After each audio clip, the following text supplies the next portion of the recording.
Hey everyone, welcome to this month's One Thing webinar.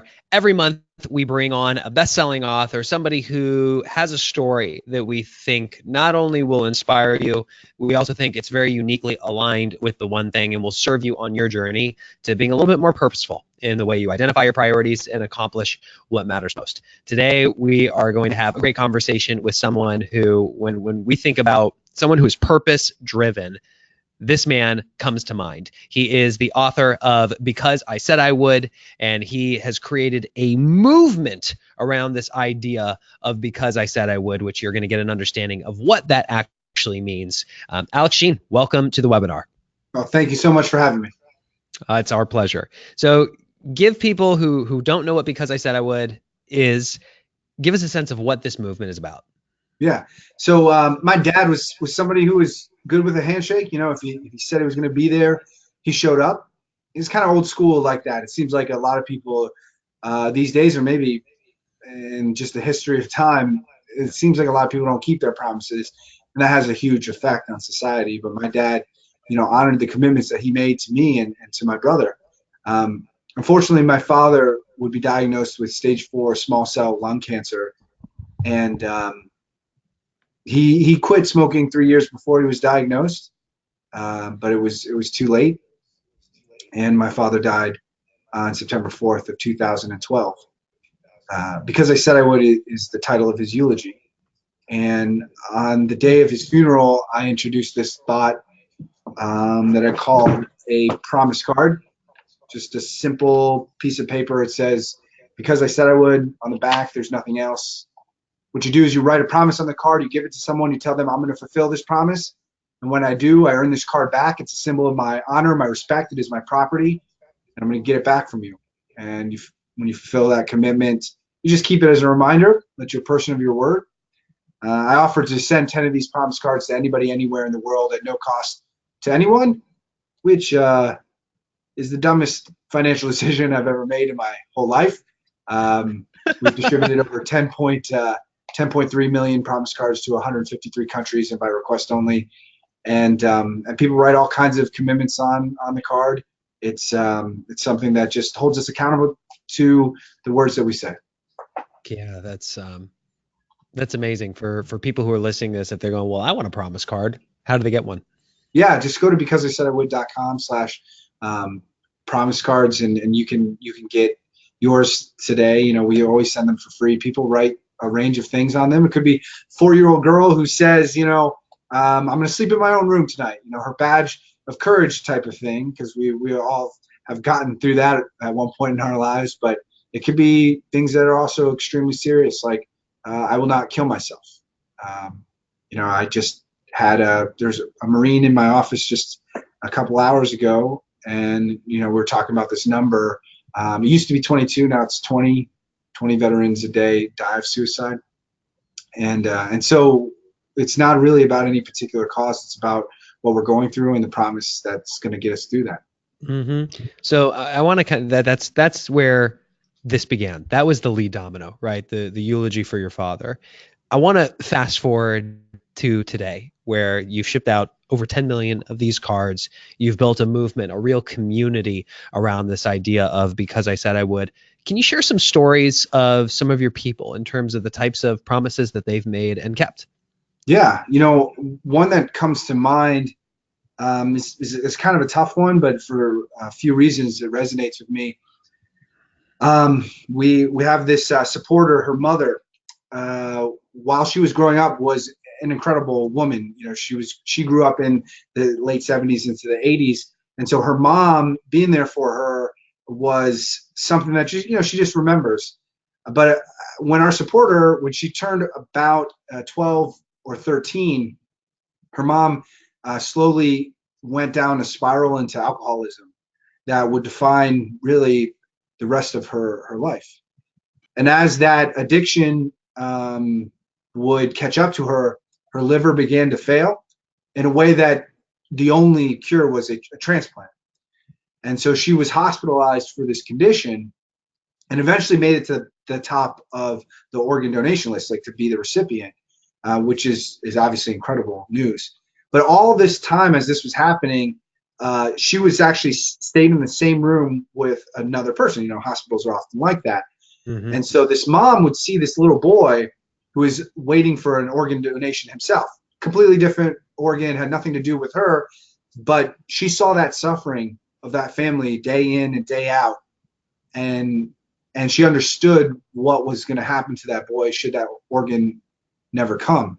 And as those thoughts would seep into her mind, she began to imagine a far off child in another city, another place, waiting for the same organ that she was waiting for, that liver. And eventually those thoughts would become too heavy for her to bear. She requested respectfully to be removed from the organ donation list. She denied that transplant, and she passed away. Her daughter wrote a promise card several years later that she would get over her fear of blood donation, of needles, and donate for the first time, because in the short amount of time that they did get together as mother and daughter, it was because of blood transfusions, donations, people's kindness. And while it wasn't everything that our supporter wanted in the time that she hoped for to just have with her mom, she understood the decision that her mom made, and respected that.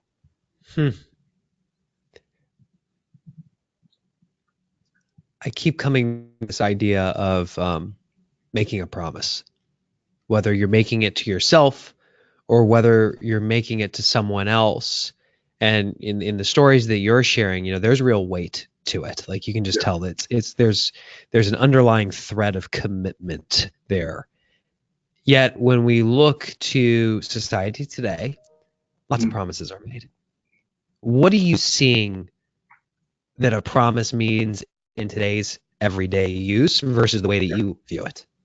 Yeah, you know, I think there's a couple of things that are changing almost I know it's a weird way to phrase it, but the market conditions of promises. Like what is pushing more promises to be made or kept or broken? What are the dynamics of culture, not only in the United States, but around the world, that are affecting this thought of being a person of your word? And one of those is actually obvious, but maybe not in the way that it's obvious, which is technology.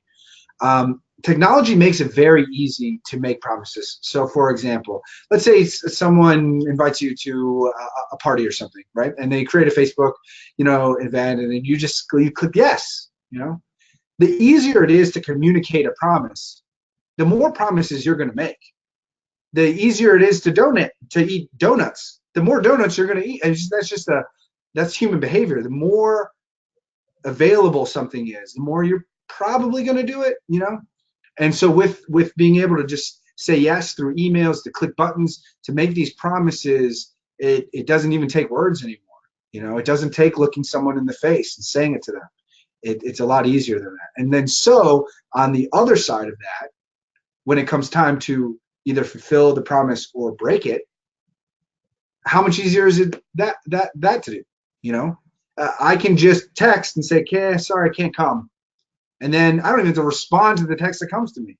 It used to be that if you wanted to disappoint somebody, if that was something that had to happen, you had to look them in the face. You had to call them, you know? It used to be that if you went to the movies and you were agreeing to meet there, if you didn't show up, the person thought you were dead, you know?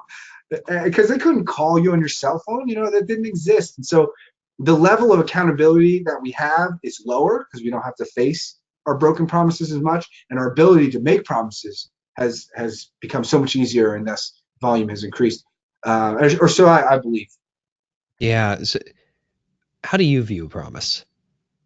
Yeah, when I look at a promise, I'm to be honest, almost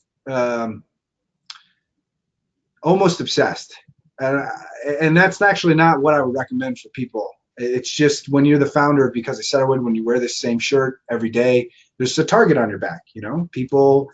If I was even 5 minutes late for this webinar, I mean, you would understandably be like, "Oh yeah, because I said I would got," you know, and so I have to kind of live to this standard where I'm always thinking about the future. I'm always thinking about like, what's the next promise I'm going to accidentally break? I can't even live in the moment because I have to constantly predict and create plan Bs so that things don't go wrong. And so for me, a promise is quite honestly probably more serious than I would even recommend. Hmm. At the same time, if I were to say the average way that people treat promises, that is way, way lower than I would also suggest. So when I view a promise, I take it sometimes too literally, but I think in society we could take it much, much more seriously, for Well, let's sure. break it down. What are the elements that go into making a promise? Yeah, that's a great question. Well, let's take a dictionary definition, right? Merriam-Webster dictionary, a statement telling someone you will definitely do something or something will certainly happen in the future, right? Now, there's a couple of pieces and components to sort of almost the anatomy of this word. The first portion is a statement. Okay, what's the medium in which you said it, and what was the statement literally itself? We speak around 15,900 words a day, according to a study from the University of Arizona at Tucson. And the medium, that statement, if I just say it to you, well, that escapes into the air. Maybe you remember it differently than I remember it, right? So a better statement is something that's actually written down, email, text, that document, that as litigious as that almost sounds, just even a one sentence text can help keep us on the same page. So that's one part of what it means to make a promise. Is it just said? Is it agreed to? Is it signed? Is it written down? It could be a number of different things. But I think that's probably obvious. What is maybe a little bit more philosophical or telling about what it really means to make a promise is this concept of the future. Okay. Now, if you look at when you look at just beings of all kinds, and I'm talking literally animals all the way to human beings, that thought of thinking about the future is a unique skill, a unique ability, a unique whatever you want to call it. Humans are almost solely capable of thinking about the future to the depth, certainly, that we can. And what a burden that is, you know?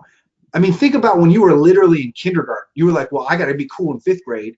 And then when in middle school, and then after that, I'm going to graduate. I got to graduate. That means I got to go to college because mom says I got to get an education. I don't know what that means, but I got to do that. And then I got to marry someone. And then we're going to have kids. And then I got to make sure I can pay that mortgage. I got to get the job. You're constantly thinking about the future. And that is a burden. So when someone says to you, this is what the future is, I promise you that. This is exactly what's going to happen. That almost soothes a biological component of who we are. The frontal lobe in our brain is responsible for future planning. And when you have different conditions like obsessive compulsive disorders or different things that worry a lot, you can see different activity in the brain. But my point being is that like promises are almost biological. And so that's part of also what it means to make a promise. You're doing something incredibly difficult, which is to predict the future. Yeah, and I know you had talked about it. And is this in the book? Because I said it would. Is the idea of the catalyst, the contemplation, the communication, the carry out, and the consequences? Yeah, when you look at that thought of the life cycle of a promise, right? What it takes for, like a caterpillar becomes a butterfly, right? That contemplation phase is huge, because what people end up doing most of the time, maybe not most of the time, but a lot of the time, I think we've all done this, even myself. We communicate, then we contemplate. We say the thing, and then we think, wait, am I actually available on Thursday at 4 p.m.? Because Right. we didn't even look at our phone or we didn't check the calendar. We just communicated, then we contemplated.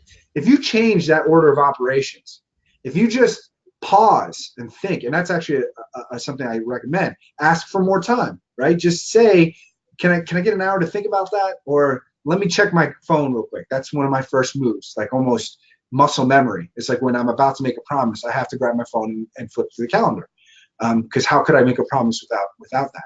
So yeah, I agree with you. This thought that it comes in a process and phases. It's not so simple. If keeping promises was simple, then everybody would do it.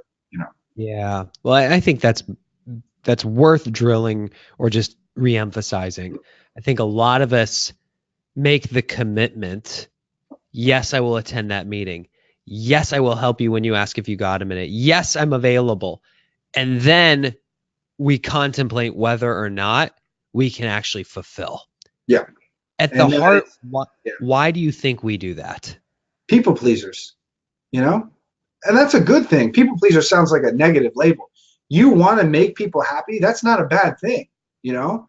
And we have this intuition to want to help others, and helping others is yes. Helping others is not no, you know, in our reactions, in our hearts. But that's actually in itself not always true, because if I make a promise to you and you're planning your whole day, week, you know, you're saying, well, they're going to be there, and so I'm going to plan around that, and then you end up not showing up. That moment of people pleasing, you're not serving anybody. You're going to Yeah. disappoint that person way more than a well-structured no in that moment. And that's one of the big pieces of being a person of your word, is having what we call the courage of no. Yeah. And this is in the one thing Gary and Jay write about the thieves that stop us from truly being productive. And one of them is the inability to say no. And when we work with our members in our community, they all have clarity on what their priorities are. They do a weekly 411. And even though they have clarity on their priorities, even though they open up their planner and their digital calendar and they time block their priorities, they still struggle Mm-hmm. because the emails are piling up, the meeting requests never end, and people are always stopping by and asking, "Hey, do you got a minute?" And they just don't know how to say no. Mm-hmm. Now, you, on the other hand, you're the face of because I said I would. You are the man who makes and keeps promises, which when you are saying yes to one thing, you're saying no to everything else. What does it look like to gracefully say no and still help people toward their goals? Yeah, I think that graceful part we can't be too attached to. Meaning there is a more graceful way to do it. You know what I'm saying? There's always a better way to do it, but that doesn't mean it's going to come off across as graceful. Because one part of just living whatever it is people expect me to be, they expect me to make promises, not only just to keep promises. When they hear a no, they're like, "But you're the guy who makes promises. You're not going to make a promise to me right now." It's like, no, because they haven't had the context of the dialogue we just had. They just expect the guy who makes promises to make promises, you know. And I guess that makes sense, but that's not how it works behind the scenes. So this thought of it being graceful is important, but not always is it going to meet the standard that we hope. Like, this person's going to leave this conversation happy with your no. It's just, we can't get tied to that thought, because I have not figured out how to make that happen. Yeah. So you can make it better, though. You can make your no's more digestible. And here's a thought or two. The first is to have pre-formulated sentences, right? Literally just one sentence that your go-to no sentence. And when you get that down, it becomes an easy way to be respectful, but also somewhat automatic. Because the yes slips out when we're embarrassed, frustrated, not frustrated, I'd say embarrassed or nervous or something like that. Yeah. The person, the superior, the friend, the nonprofit is asking you for something. And yeah, the best thing would be to say yes, of course, that would be better for them. But that pre-formulated sentence gives you almost the courage of no automatically, because it's just like your go-to. Yeah. So one of the things that I say is, it could be kind of easy to say yes right now, but I really just respect you too much to make a promise that I'm not going to keep. And I'll say different things around that, but that is an honest statement. That is really what I mean, and I think that's something that people can understand. Now, when I said that graceful part doesn't always happen, that person could say, "Well, come on, man. Well, what about this and this and this? And don't you owe me?" And da da da da da. And it's going to get pretty uncomfortable. But that's where you just kind of have to stick with your decision. Now, there's ways to practice that courage of no, and I have one that's a little weird, but whatever, I'll share it anyway. You and I today, I can almost guarantee, maybe not promise, but you're going to get a telemarketer phone call to your phone today. Okay, and so am I. Maybe even during this call, right? When sometimes I will answer that, and I will just say no, again, gracefully, nice. This is a person just trying to do their job. I know they're intruding on your personal space, and there's some people have some pretty strong opinions about telemarketing, but the point being, the guy's just trying to make a living or whatever. I try to understand that at least. But I will say no, and then what is that person going to do? They're going to go down their tree, their call script. If he says this, then you say that, and that tree, that call script is longer, than you can imagine. So there's a trick that he's going to keep coming with this thought, and then you just are so uncomfortable with all these no's. But it's a safe place to practice, and I guess that's the point. It's not about telemarketing calls. It's just about the thought of a safe place to practice. Whether it's saying no to your friends or your family members, people who will understand you, you've got to say no to sometimes little things that will even perk up people's ears and be like, why did you say no to that? Like, that's so simple. It's a weird moment when they hear no. But where is it safe for you to practice that in a way that's productive? Share a story of a time where somebody was requesting something of you and you gave your go-to no statement, but they pushed. And what did that look like? Because I think this is where, if we get into the tactical examples of how you have done this, and people, if they hear the dialogue, that's going to help them a lot. Yeah. So I get, just because of the nature of the organization and the speaking that I do, we get between 600 and 1,000 speaking engagement requests, a year. And with that is a ton of no's, because I can only do about 130 or 40 of them because I physically can't move my body fast enough. So I have to say no to a lot of very deserving things. That's really hard because 100% of my speaking engagement fee goes to the charity or our character education programming in schools and prisons or volunteer projects. We won't go into it now, but sometimes I have to say yes to something that I don't necessarily want to go to, as much as I'm saying no to the other thing. So what I mean by that is, maybe there's, the nation's largest conference for XYZ or whatever, right? And I have to say yes to that because the speaking engagement fee is going to fuel charitable programming. But the charitable event that wants me to come speak, I have to say no to, because I've got to keep the funding going for the programs that we do. And it's not that I don't care about this charity. In fact, I care more about it than the other events. It's just the way life is. To keep the lights on, to help other people, I can't do everything for everybody. And that's hard for even me to digest. So it's especially hard for that other person to hear that. And so as your thought about kind of like mocking out what that dialogue might sound like, it's a lot of it is got to be centered on your values. And I know that's maybe like a cheesy way or a common way to say things, but you've got to recenter your reason why you're saying no, right? Because on the surface, yes, you can just go do this thing, but behind that or beneath that service is a deeper reason. So the conversation might go, well, Alex, this is I know how much you care about suicidal teens. This is an event for literally 150 suicidal teens. Counselors are going to be there on site. They've been going through this thing, and I know that you're dedicated to the betterment of humanity through promises made in camp. What could be a better promise to make than to come here with us? We'd love to have you. It's on April 3rd. Your assistant slipped it out to me already. She told me that you're available. You can come, right? I mean, that's so hard. That moment right there is so hard. But the truth is, all the funding that I'm going to get is going to go to the charity that makes it even possible for us to exist for that other event in any way. That we can send promise cards or T-shirts, or we can send books or something like that. This life ain't easy. Whoever told you life is easy lied to you. That's what my mom used to say.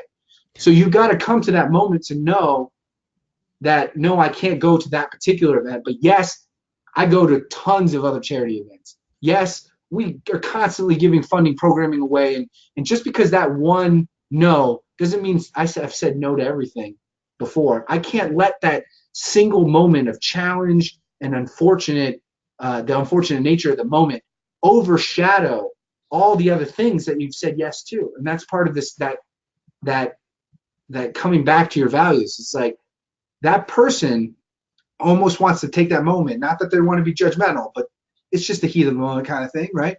they want to say, well, oh, well, you said no to this. You're not really charitable. You're not really committed to this or that. Well, when I come back to my values and how I spend my time, I can show you my calendar of where I go, what I give, and all those things. So I can't let that pressure of that moment overshadow really how I'm making decisions all the time. So And, let me and I don't know if that makes sense, but it's how yeah, I sure. think. So I want to go high level and kind of recap it for people. I heard two things that Yeah. I think are very helpful when it comes to saying no. First is having a go-to no statement. Like I love yours of, man, it would be so easy to say yes to that. And I have too much respect for you to make a promise that I'm not sure I can keep. Yep. Can I circle back? Or I'm not going to be able to do that. I also heard being clear on the why behind your saying no, the reason you're saying no, the purpose behind all of it, because then when it gets hard, it's still more mission based. Now, when we had talked on the phone, you were saying that there were some times that people were on the phone with you and they were still pushing and they were still going after it. And you had some scripts that you had used that were kind of like the trump card, like at the very end, like when you're still Yeah. holding I the know what you're ground, like talking about. how do you still say no? Yeah. I appreciate your passion for what you're going for. And that's actually something I appreciate. I mean, literally, I'm the founder because I said I would. Commitment and driving towards something is something I talk about every day. So I appreciate that passion. But for some of the reasons I discussed, the decision isn't going to change. And again, I appreciate the opportunity, but I'm going to have to say no. And then literally, if they say it again, I mean, it seems uncomfortable. I will literally just say the same thing. I'll say, listen, I appreciate your commitment to trying this, but as I said, this decision isn't going to change, and I'll have to say no to this particular moment. And eventually, it's like the person just gets it. Now, these moments aren't that common, but they are uncomfortable, and so it's good to sometimes have that. Yeah, well, for you who's listening or watching this live, I want to draw the parallel because the reason that we wanted to have Alex on is we work side by side with those of you who are in our Living Your One Thing community in terms of having clarity on how to do a 411 so that you know what your priorities are for the year, and based on that, what you're committing to that you're going to accomplish this month to be on track for your year. And based on that, the handful of priorities you're making a commitment you're going to accomplish this week to know that you're on track for your month, which means you're on track for your year and that your calendar reflects those. And then so many of us work in a corporate environment where we're not 100% in control of our time. If you have a boss, priorities are changing. You're getting invited into meetings that you're wondering politically, can you say no? Emails are piling up and you're wondering about managing the expectation if it's been too long. People are stopping by asking if you got a minute and you want to be a team player. And so many of us, because we don't do the inner work of asking and having real clarity on what matters most to us and the purpose behind it, we just blindly say yes and react to everything and end up saying no to ourselves and our families. So how can we, in spite of all of this, and this is where I'd like to open up to you who's here live, what's the one thing that you've heard Alex share so far that you think you can start doing? That if you just started doing that consistently moving forward would make everything else easier or unnecessary. What would that be? Put your answers in the questions box right now.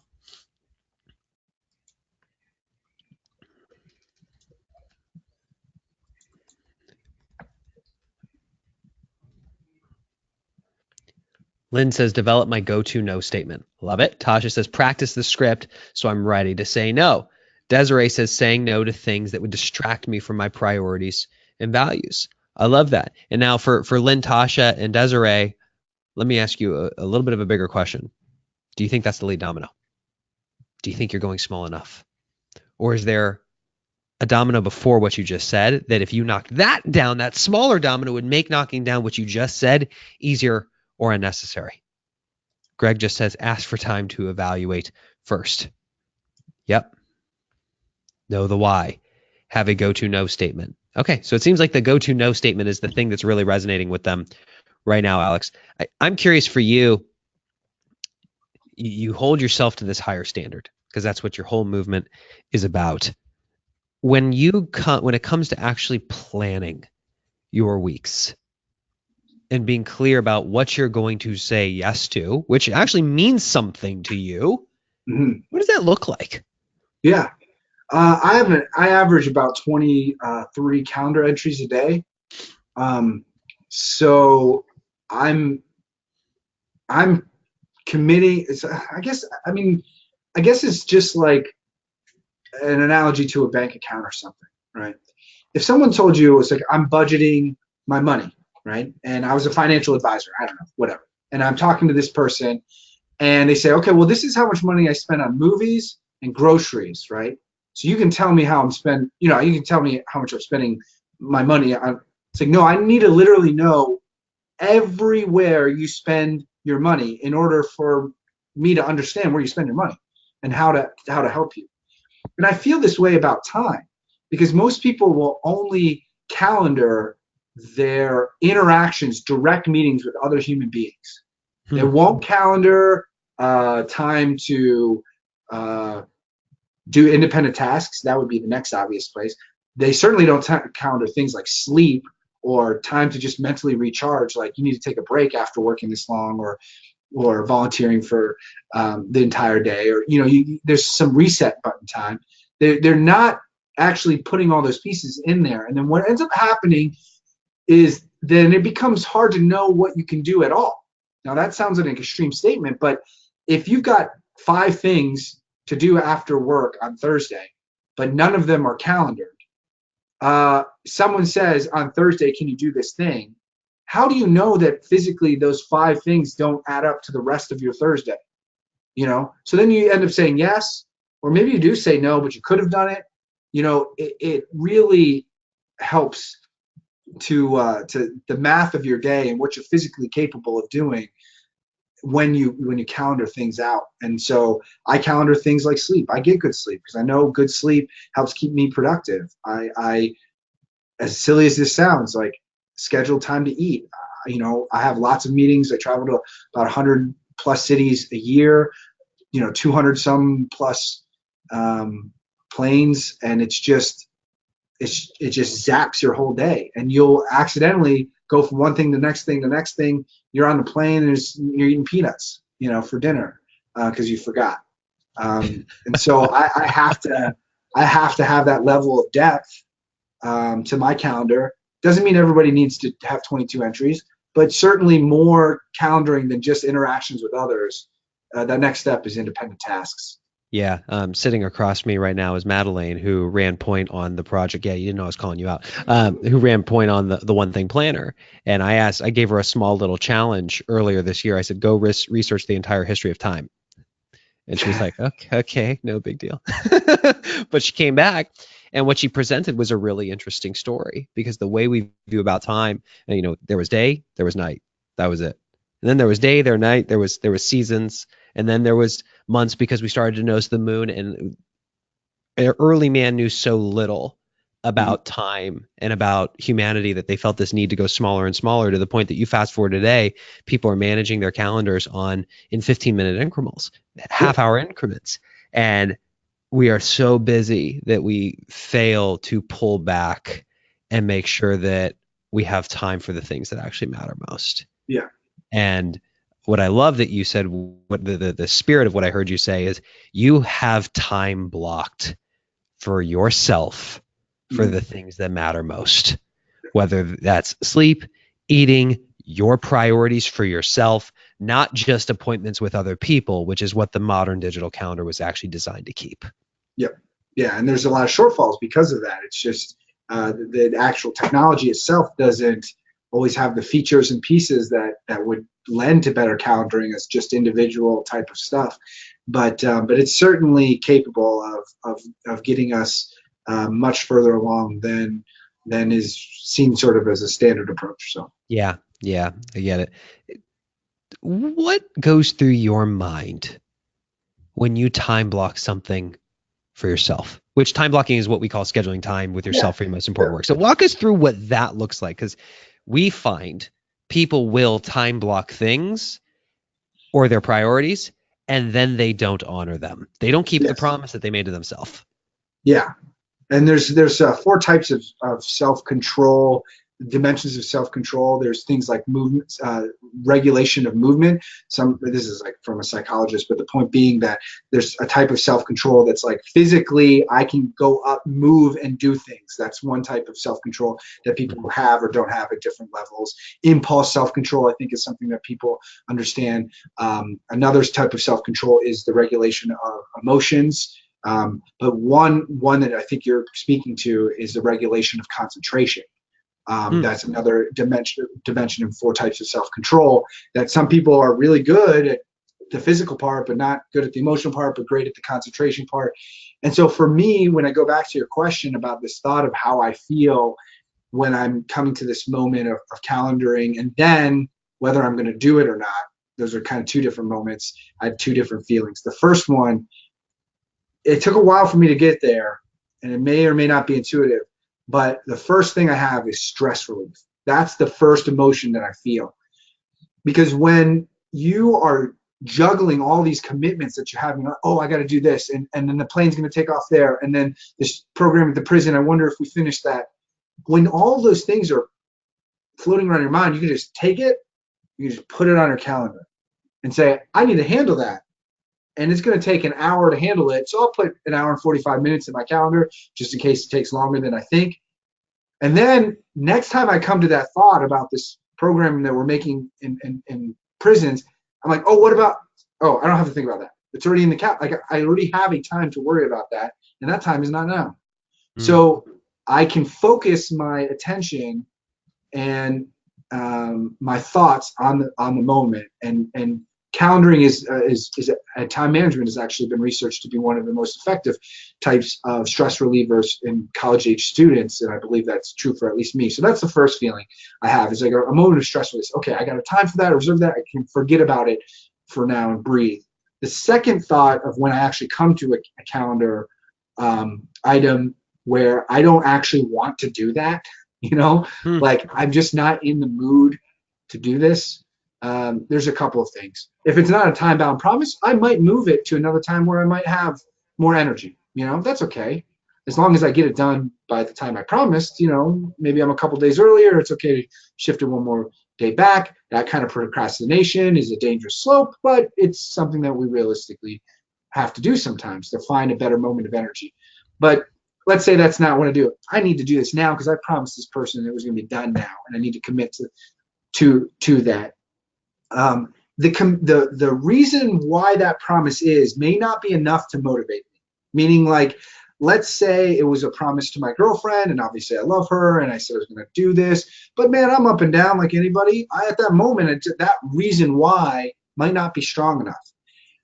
The second thought that I have is I'm a person of my word. I don't care what this promise is. I'm going to fulfill it just for the sake of fulfilling it. So I have to kind of default to that second why, which is I'm a person of my word. Now, the third layer of thought that I get to when those 2 have failed, because sometimes that will happen, is I will do it just to prove to myself that I can do things I don't like to do.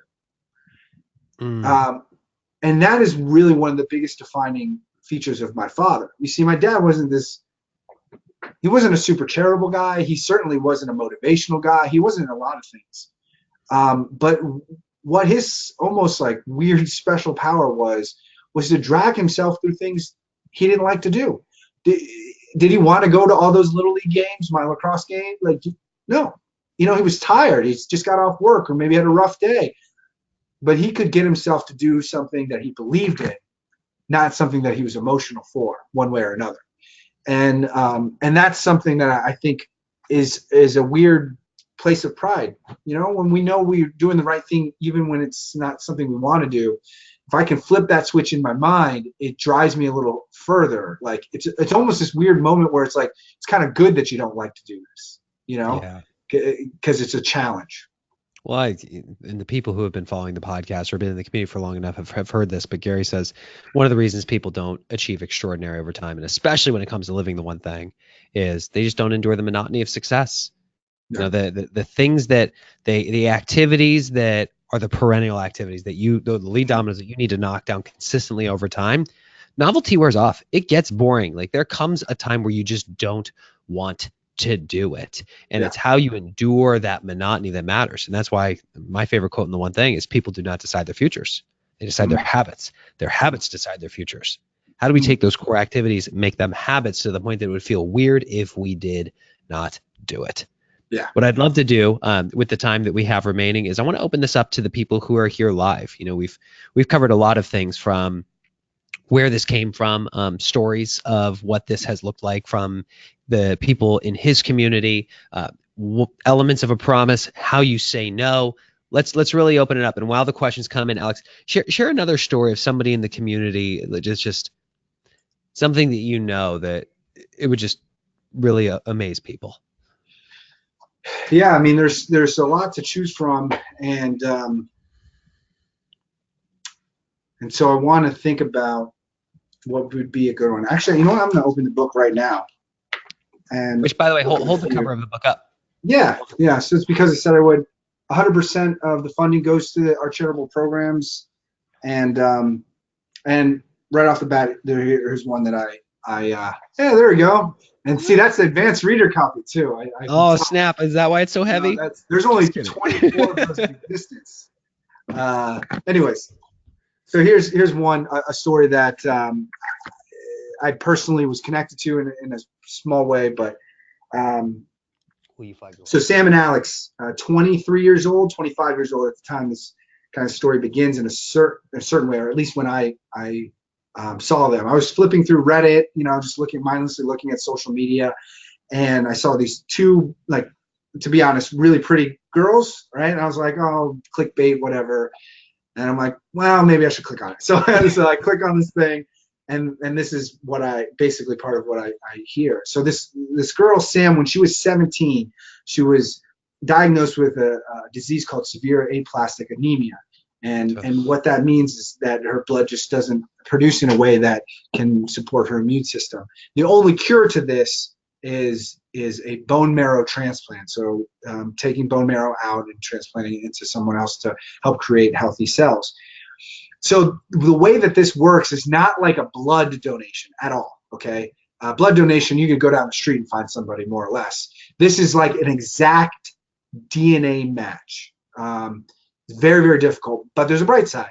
Your family literally shares so much of your DNA, you just go to them and there's a good coin flip chance that one of them does. So Sam's older sister, a couple years older, is like, well, of course, we're going to figure this out. We'll all swab our cheeks, do the DNA test, and hopefully one of us are the match.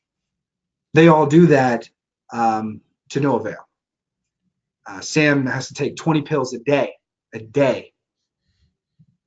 And as this is progressing, there's a point in life where you have to kind of take things into your own hands. Even if it's not going to work, you kind of have to go to bed at night knowing that you tried. So Alex and Sam, at age 23 and 25, they sell all their stuff, sell their cars, and they buy this van. They make a promise. They say that they're going to go to each one of every single state, and they're going to set up these tables to do bone marrow swabs, just inside your cheek, just a little saliva, to get people on the National Bone Marrow Donor Registry. And they fulfill this promise of going to every single state, signing up over 20,000 people, finding exact DNA matches for 113 people, literally saving those people's lives. However, no match is ever found for Sam, and to this day she takes those 20 pills in hopes that somebody, maybe even someone who's listening to this podcast, this webinar right now, makes the promise to sign up, to swab their cheek, to be that match. And it's a commitment like that tells us a lot about life, because when you read it on this post, or you see some of our work together subsequent to us meeting and everything, it it looks like inspirational. You see it on the Steve Harvey show or whatever. It's great, right? Yeah, that's not how it feels like when you're at a table and there's like 5 kids walking by. 2 of them ignore you completely. 1 literally makes fun of you because they don't even have the patience to listen to what you have to say.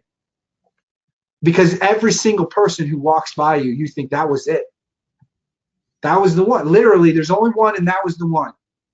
And that's when commitment is truly tested, when you get no's like that all the time. And so Sam and Alex's promise to better humanity has impacted so many, is something that I think of time to time. Yeah. I mean, you've gotten to witness so many amazing examples of what it looks like to make and keep a promise. I'm curious if you reflect back, and this is a question from the audience, if you reflected back on your younger self prior to your father passing, prior to this movement, what advice would you give yourself? I think the first thing I would say is, I know it sounds silly, but calendaring. I'm going to let that go because we already talked about that. But it's just not being so tied to your emotions. You know, like, emotions are good. It's important for us to have good mental health, and so that's not what I mean by not being tied to your emotions. It's just like, whatever. It's a little uncomfortable. It doesn't matter, man. Like, you get over it, and it's more important that you fulfill these commitments. But as I say that out loud, I honestly don't know if that's what I would say to myself, because it wouldn't make any sense, really. Even as I'm saying it right now, it's like, it's almost like this "just do it" kind of statement. That's easier said than done. I don't know if that's actionable. It just happens to be that's what you got to do, but I don't know if that would have benefited me at all. I think probably another thing I would say to myself is like, this is not about you. 100% of my speaking engagement fees go to the charity. I make as much as a kindergarten teacher. I missed both my nieces being born. I've missed my friends' weddings. My dog is right here. She will die when I'm on the road. I can almost guarantee it. I believe very deeply in the work of our charity. And when you visit schools and you talk to kids after assemblies and they tell you that they've been abused, that they're poor and they're embarrassed because their clothes aren't clean. When you go to prisons and you talk to people who are going to get out and they're going to walk down the street next to me and you want all these people for very different reasons to be the best version of themselves. And so character education to me and volunteerism, the promises we make to help others in need is terribly important. I would have sat myself down and said that you're just going to have to let it go. Nothing about what you have to do is going to change. You have to just accept it. Yeah. What would have been some of the biggest promises that you've kept and fulfilled for yourself? Yeah. I think almost in a taking care of myself type of way, sleep is a huge piece. I feel guilty for a lot of things for right or wrong reasons. I do not feel guilty about sleeping. And I don't feel guilty about exercising. And it doesn't really matter how much I do it. It's just I'm not gonna let that affect me negatively, because I know that when I sleep, when I exercise, it literally makes a more functional machine. Like, physically getting out of the bed is easier. Doing all the tasks that I have to do, I'm literally operating with a better machine. And I don't know how else to say that. It's almost like a car. It's like, yes, of course you have to change the oil. Yes, you need new tires. Don't feel guilty about putting new tires on your car. That makes it run better. It is safer. It's only common sense to do that because you want the machine to perform. And that's the same thing with sleeping and eating. So that's a big commitment for me and something that I try to keep with. Yeah. Lynn asked a great question, which was there ever a promise that you made and kept that you wish you hadn't? Oh, yeah. Oh, man. That's like no. So one of the things that we actually say in our code of honor, so our core values, what guides our character development programming in schools and et cetera, is there's a statement in one of our 7 elements that says doing what is right is always more important than keeping a promise. Okay. Now, with that statement, imagine this webinar, or even said in the beginning of this podcast, I said that, even if I was 5 minutes late, I'd be like, oh, because I said I was 5 minutes late. Well, if I was walking back to the office, and this is completely an exaggeration just to make a point, but let's say I was walking back from the office and I saw a kid literally drowning in a pond. I don't care about this promise. I'll be an hour late or I'll never come, because doing what is right is more important than keeping a promise. It just so happens that keeping a promise usually, very, very often, is the right thing to do because we make so many of these commitments with the right intent. But it's not an absolute. And so I have made promises that I've kept and felt that it wasn't the right thing. I mean, running a nonprofit organization comes with constant decisions of what programming are we going to build next. Should we build adult chapters for people to do volunteerism and keep promises, or should we do high schools, or actually middle schools maybe is better, or prisons is better, because corrections is such an area of need. I've made so many decisions and have fulfilled those commitments. And then on the other side said, well, it was probably better. A different direction was probably better. But yeah. I can't live in that, because what comes of that? Very little. A moment of reflection is good and healthy to make sure that I don't repeat mistakes. But after that, it's just it's just a waste of time, Yeah. What do you say to somebody who, if Tosh asked, what do we need to start doing so that we're living this and also in a way that we can inspire and empower others to live it as well? Yeah. What's that lead domino for them? That first domino for me is a code of honor, a list of core values that you memorize, that one sentence definition of when you say these are 3 things. These are my five things that I value. When you say honesty, you know what you mean by honesty. And the reason why I believe that's so important is it becomes a very important filter to resist the impulses of that create poor decisions. So when you come to a moment of challenge, you don't just do what you feel, because honestly, what you feel is going to fade in 5 minutes from now, and you might regret what you did. So what I do is when I come to a challenge, I just send it through my code of honor. Is this the honest thing to do? Does this exhibit self-control? Is this sacrifice? Is this compassion? I go through it, and I almost think about it like a courtroom to some degree.